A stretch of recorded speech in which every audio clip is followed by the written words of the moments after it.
Hypotenuse leg postulate. After watching this video, I will be able to use the HL theorem to test for triangle congruence.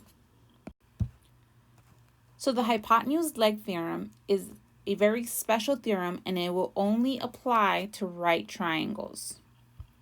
So first we need to identify what is in a hypotenuse and what is a leg.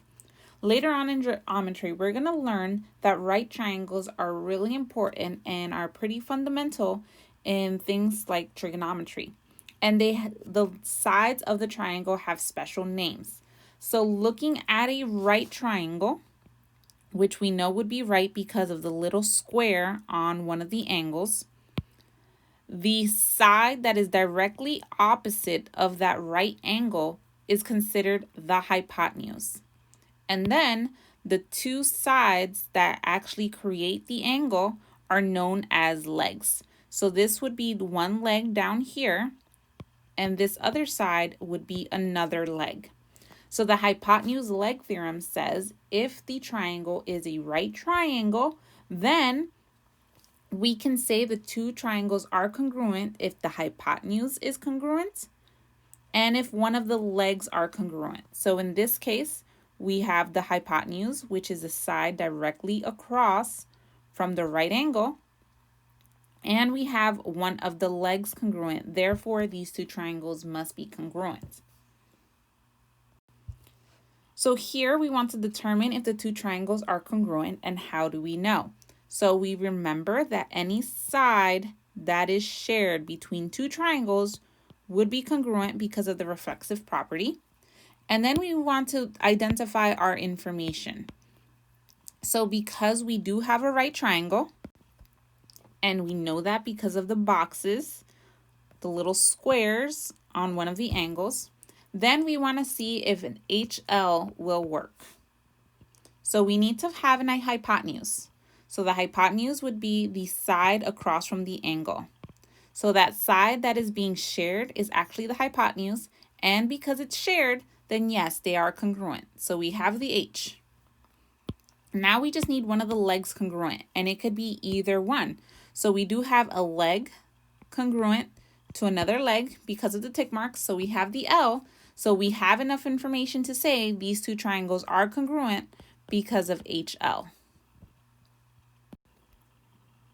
So here we want to determine if the two triangles are congruent, and if they are, state how you know.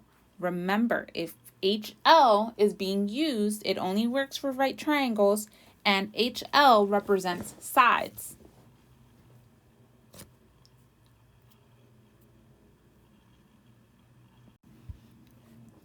In this example, we want to state what additional information is required in order to know that the triangles are congruent for the reason given. So if we're going to use the HL, first we have to make sure that the two triangles are right triangles. So yes, both are right triangles. So next we need to determine what other information is given. So because our right angle was L, the hypotenuse would be the side right opposite. So NM is a hypotenuse. And then in our second triangle, our right angle is angle T, and the side opposite of that angle is VU. And yes, we're saying that the two hypotenuse are congruent. So we have hypotenuse congruent. So now we would need to choose two sides congruent. So we could say that angle T is we could say that side TU is congruent to LM, or we could use the other leg. We could say TV is congruent to LN. Now remember, when we're talking about line segments, we have the little symbol on top of our letters to signify that we're talking about line segments. And this is just notation from geometry. So now you try. State what additional information is required in order to know that the two triangles are congruent for the reason given below. So we want to use HL yet again. Now you try.